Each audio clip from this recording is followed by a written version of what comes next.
Right now, I am Dustin Baker. We are here. We're chatting about these very Vikings. I wanted to go through some of the items that you might give you heartburn if you're thinking about the trajectory of the team. I've been thinking about this a lot. This is probably the most exciting time, summer, to be a fan of the Vikings, arguably since the summer of 2010, when we still thought the Vikings would be good after the almost storybook run. Or a case could be made the summer of 2018 when we thought Kirk Cousins would put us over the top. It's palpable excitement because JJ McCarthy is the quarterback, and this is our first time taking a swing with our guy that we drafted since 2014 with Teddy Bridgewater. So the excitement, at least on this end, I think it's on your end too, is through the roof.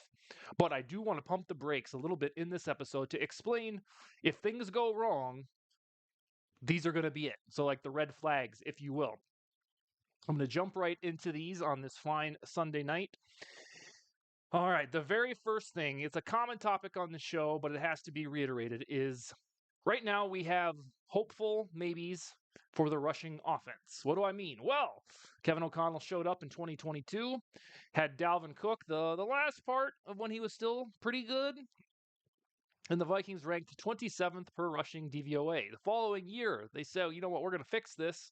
We're getting rid of Dalvin Cook, and we're keeping Alexander Madison and, hedging the bet with Ty Chandler and Cam Akers. Didn't work. Sucked, actually. They ranked 27th, once again, DVOA. Fast forward to last summer at this time, and Aaron Jones was all the rage. They did improve the rushing offense with Aaron Jones to 20th. So we went from 27th to 20th. It has to get better than that. The Vikings will not win a Super Bowl with the 20th best rushing offense. So here we are.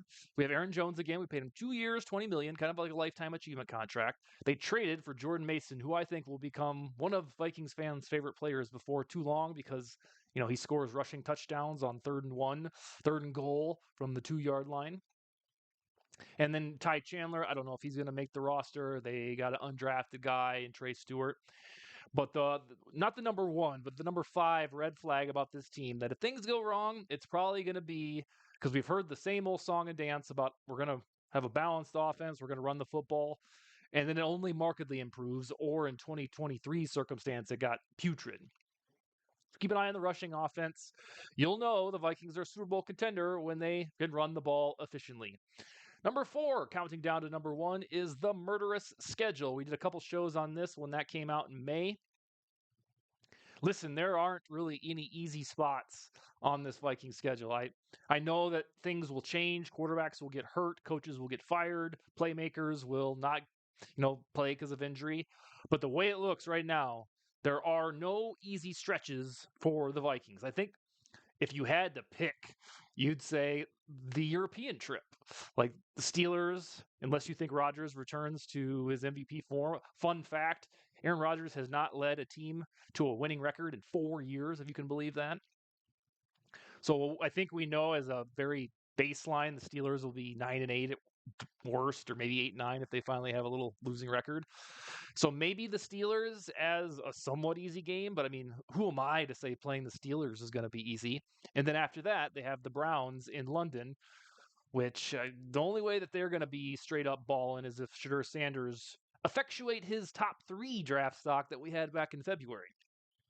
Other than that, folks, the schedule is a doozy. There aren't games that are like, ooh, let's wait till we get to November, blah, blah, blah. Like last year, there was a stretch of 3 straight games where I was like, all right, get over the hump of Halloween. We're going to be just fine.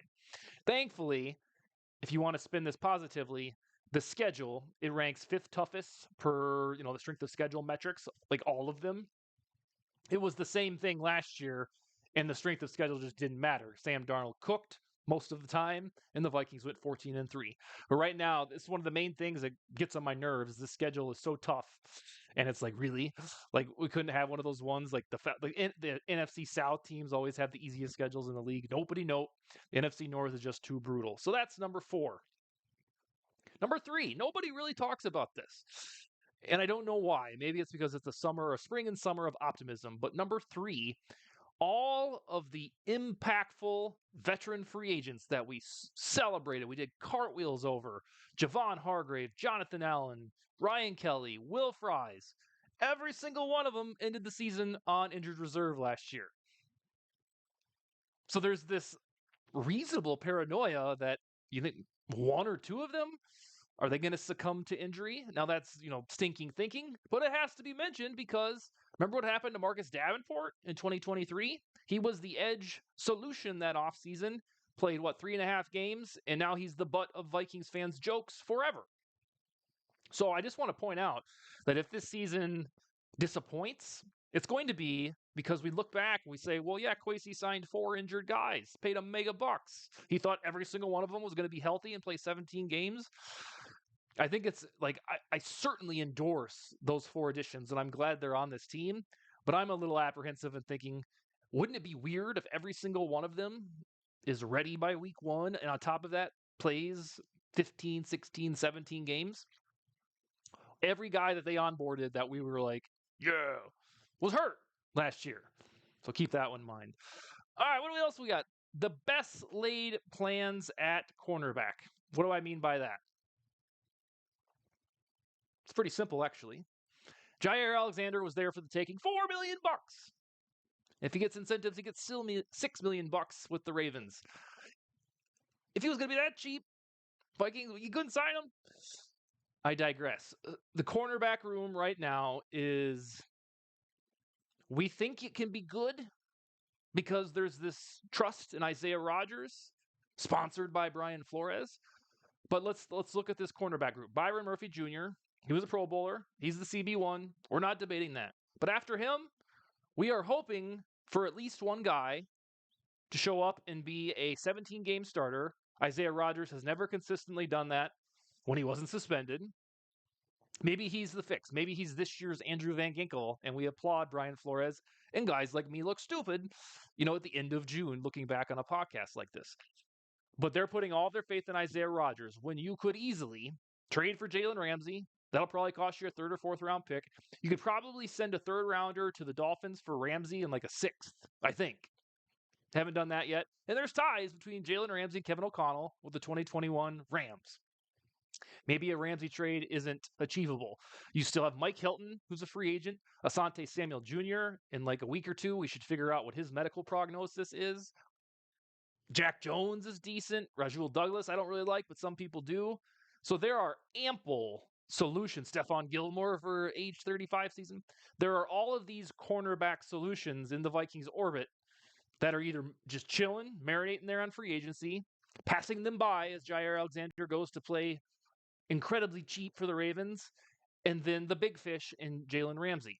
They must be incredibly content with their cornerback core because there's so many other options to go upgrade. They love Jack Jones. They had a top 30 visit with him 3 years ago. When he got cut by the Patriots in 2023, the Vikings put in a waiver claim. No cigar this year. After Isaiah Rodgers, Mekhi Blackmon, I have high hopes for him. He was a baller as a rookie, like a 71 PFF. But we really didn't give him his flowers because we were all invested in Ivan Pace Jr. mania, rightfully so. So Mekhi Blackmon could be the one who, plays 75% of snaps. After that, there's the high hopes for Jeff Okudah. I don't believe those because this is his 6th year. If he really was as good as the 3rd overall pick in the 2020 draft, wouldn't he have been good already? Like, at least for a season, like, oh yeah, remember 2022 when Jeff Okudah was fantastic? He's never had a glimpse of sustainability to effectuate that 3rd round draft stock. And I don't know. I don't have high hopes for Jeff Okudah. It'd be really cool if I'm wrong, but it just reminds me of shows like this, pounding the table for Irv Smith Jr. for 4 straight off seasons, and we just sounded like dipshits when it was all said and done. And then after Okudah, Dwight McGlothern, high hopes for him. I should have Yannick Eckhart on again from Germany. That's his guy. And then Ambry Thomas is an overlooked guy signing from the 49ers. He was like a half of the time starter for the 49ers when they went to the Super Bowl 2 years ago, and nobody really even knows that he's on the roster. So there are plenty of quantity cornerbacks. There's 5 or 6 cornerbacks that will vie to make the active roster. Even Zamiah Vaughn, undrafted dude from Utah, has turned heads at OTAs and minicamp. All of that said, I am glad that there are that many options. We shall see who comes out of the woodwork. But if you are a Super Bowl contending team, as these Vikings aspire to be, usually your cornerback room is a little bit better then Byron Murphy and Isaiah Rogers and Mekhi Blackman. And then, as appetizers, Jeff Okuda. So maybe there is something in store that they're waiting until July, blah, blah, blah, to trade for Jalen Ramsey. And then everything is vanquished. If they trade for Jalen Ramsey, who's still fantastic at age 30, that would be the absolute exclamation point chef's kiss cake topper on the offseason. And you don't even have to worry about cornerback after that because you'd have Ramsey and Byron Murphy. And then, in the slot, whether that's Mekhi Blackman or more so Murphy. And then the emergencies really don't matter because Jalen Ramsey would be such a consistent, just bedrock there in the cornerback room. So there's a reason that folks call this like the only roster weakness. When I ask Vikings fans, as I do pretty frequently on Vikings territory for their input, anytime I ask about the primary roster weakness, it's cornerback.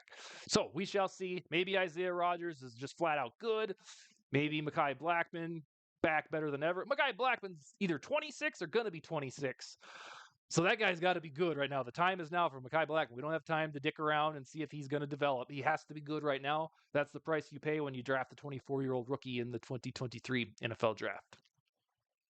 The final thing, if things go wrong, it's going to be because of this. It's the top of the ticket. Now, I am a J.J. McCarthy guy. I have a lot of folks ask me around Sioux Falls here, if we talk about the Vikings, what do you think about J.J. McCarthy? And I said this on a podcast a couple nights ago, Vocal Vikes podcast. If Mike Zimmer or Rick Spielman was still the GM, or we flashed it back to Brad Childress or Leslie Frazier, if one of those coaches was overseeing the Vikings when they drafted a first-round quarterback, I would be very nervous right now about whether or not they picked the right guy. That's how we've been conditioned to be as Vikings fans. Believe it when you see it. But I don't have those same reservations about J.J. McCarthy because Kevin O'Connell had 3 years to scout this thing, 3 off seasons, I should say. And his solution was J.J. McCarthy. Because the Vikings employ the foremost quarterback whisperer among all head coaches, he's like the guy with the title, quarterback whisperer, I don't have fear about J.J. McCarthy flopping or being a bust. Right now, for me, it's trying to figure out how good is the guy going to be. Is he going to be deadly like Joe Burrow or Patrick Mahomes? Is he going to be really good like Jordan Love or Dak Prescott or Matthew Stafford? I don't know if there's any big Matthew Stafford truthers on watching, but there's some people that just think he is fantastic. For me, whenever the Vikings played against him when he was on the Lions, I was like, oh, great, we get to play against Stafford. I didn't fear the guy. I want to know what tier does J.J. McCarthy live in? Is it going to be right in that really top crust, the top 3, top 4? Is it right there, kind of in that former Kirk Cousins range, the 11th, the 12th, the 13th best? I don't see him getting too much further than that. I don't think there's any way that J.J. McCarthy is going to be worse than Brock Purdy. All of that said, the guy has never taken a regular season snap or thrown a regular season pass. And other than him, the entire enterprise has Super Bowl caliber depth chart written all over it, especially if you get over my speech about the cornerbacks 2 minutes ago. They finally built the trenches. Offensive line is the best we've seen on paper since I was like a teenager. The defensive tackles, I have been bitching about them, telling them to get one of those, that you're allowed to go get a 3-tech defensive tackle. They never do it. It's always Armand Watt, Shamar Stevens. They finally did. They went and got 2, like within 2 hours of each other, and Javon Hargrave and Jonathan Allen. The trenches are fine. The edge rushers are there. The defense, aside from the cornerback hesitation, it ranked second in the league last year. EPA per play, DVOA. And then you have Justin Jefferson and Jordan Addison, by the way, with TJ Hawkinson. So everything on this depth chart, this roster, screams Super Bowl contendership. But there are the folks that don't know if J.J. McCarthy is going to be game ready. Because quarterbacks play so early, so frequently, there's this standard that if you're not as good as Justin Herbert in 2020 or you don't set the world on fire like Jaden Daniels, the clock's ticking on your ass. I mean, like Anthony Richardson. That guy should have been parked on the bench for 2 seasons, maybe 3. They should have done the Packers plan with him. But now he's going to get beat by Daniel Jones, and the Vikings are going to get a sweet compensatory pick because Daniel Jones is going to beat his ass in training camp in the preseason. So with McCarthy being game ready in September, I think he will be just fine. I don't know if he'll throw 35 touchdowns like Sam Darnold, but usually when you construct a roster like Kwesi Adofo-Mensah has over the last 4 off seasons, you don't have a fat ass question mark at quarterback. So if things go wrong, it's going to be because JJ McCarthy looked like a rookie a lot of the time. When you get to January 10th or whatever, you might see his stat line, all right, 3,200 yards, 19 touchdowns, 15 picks. That would be an example of a rookie quarterback doing rookie quarterback things. I think McCarthy will be better than that. But it has to be called out on a show about red flags for these Vikings that everything else is there. It's all just, it's this hinge on JJ McCarthy. Is he ready to be a Pro Bowl caliber quarterback on a team that looks like it can win a Super Bowl based on all the dudes they have?